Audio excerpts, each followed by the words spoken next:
बहुत धन्यवाद मेरे साथ जुड़ने के लिए जावेद, इस जानकारी के साथ आपका। रुक करते हैं मध्य प्रदेश का, जहां के छिंदवाड़ा में एक और बच्ची की मौत की खबर है। किडनी फेल होने से 2 साल की इस बच्ची की मौत हो गई।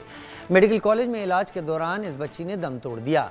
कफ सिरप से अब तक 19 बच्चों की जान जा चुकी है। मध्य प्रदेश का आंकड़ा है।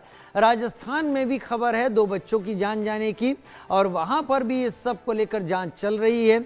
लेकिन बच्चों की जान जाते रहना इस बात का इशारा है कि ये सिर्फ कहीं ज़्यादा बड़े इलाके में इस्तेमाल किया गया है, और जैसे जैसे बच्चों की स्थिति ख़राब हो रही है उन्हें जल्दी से जल्दी इलाकों नज़दीकी बड़े अस्पतालों में भर्ती कराया जा रहा है।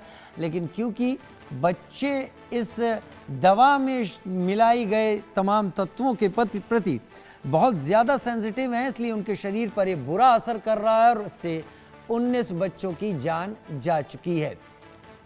ये 2 साल की बच्ची थी, किडनी फेल होने से इसकी जान चली गई।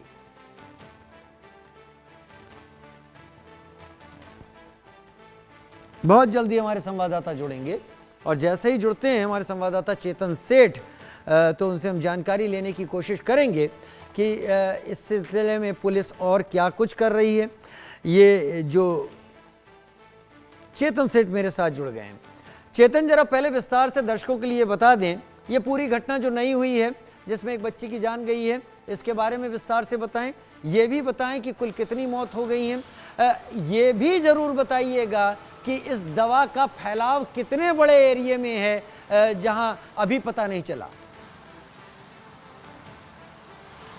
हाँ बिल्कुल, देखिए एक बार फिर छिंदवाड़ा से खबर सामने आई कि जहां पर 2 साल की बच्ची की मौत हो गई। कुल मिलाकर आंकड़ा अब 19 पर पहुंच गया। 17 छिंदवाड़ा के बच्चे हैं और 2 बैतूल के।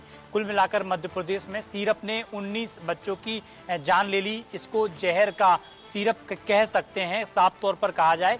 इसको लेकर अब स्वास्थ्य विभाग ने पूरे प्रदेश में अलर्ट जारी किया है। खास तौर पर छिंदवाड़ा के वो इलाके जहाँ इस तरह की घटनाएं हो रही, जहाँ पर बच्चे बीमार हुए थे, अब बच्चों की मेडिकल हिस्ट्री भी स्वास्थ्य विभाग के जो तमाम अधिकारी हैं, कर्मचारी हैं, वो फील्ड पर जाएंगे और करेंगे। राज्य सरकार की ओर से सर्वे के निर्देश जारी किए गए हैं कि घर घर डोर टू डोर स्वास्थ्य विभाग का अमला जाएगा, लोगों से पूछेगा, और जो बच्चों का ट्रीटमेंट हुआ है उस बच्चों के ट्रीटमेंट की हिस्ट्री भी जानेगा। साथ ही डॉक्टर के द्वारा जो पर्चा लिखा गया है, कौन कौन सी दवाइयाँ डॉक्टर के द्वारा रिकमेंड की गई हैं, वो पर्चा स्वास्थ्य विभाग की टीम जांचेगी। और जांचने के साथ साथ जिला अस्पताल छिंदवाड़ा में जितने भी बच्चों को अब तक देखा गया, उन सभी बच्चों को कौन कौन से डॉक्टरों के द्वारा कौन कौन सा सिरप दिया गया, उस बात की भी जांच की जा रही है। क्योंकि देखा जाए कि 3 सिरप अब तक ऐसे आ चुके हैं जो अमानक पाए गए हैं, यानी कि मानव जीवन के लिए बेहद ही खतरनाक हैं। इस तरह के पदार्थ और केमिकल, खास तौर पर बच्चों के केमिकल में अगर देखें कि जो सिरप होता है,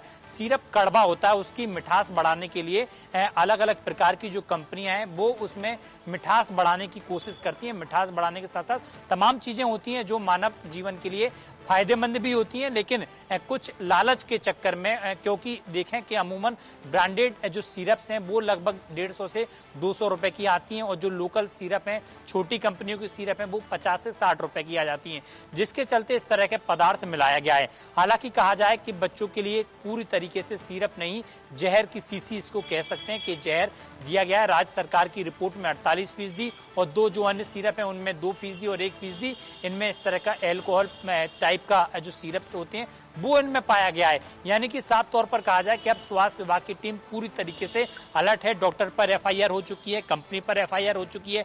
गुजरात की कंपनी ने जो मध्य प्रदेश में सिरप सप्लाई किया था, उन सैंपल्स भी डॉक्टरों के जो स्वास्थ्य विभाग का अमला है, अलग अलग जाके जो मेडिकल्स हैं वहां से कलेक्ट कर लिए गए हैं। जानकारियां और भी आती रहेंगी, लेकिन सबसे बड़ी जानकारी इस बात की हमको चाहिए होगी कि पुलिस ने कार्रवाई क्या की, प्रशासन ने कार्रवाई क्या की, और जिन्होंने सिरप बनाया उनको अकाउंटेबल किस तरीके से ठहराया गया। चेतन, बहुत शुक्रिया मेरे साथ जुड़ने।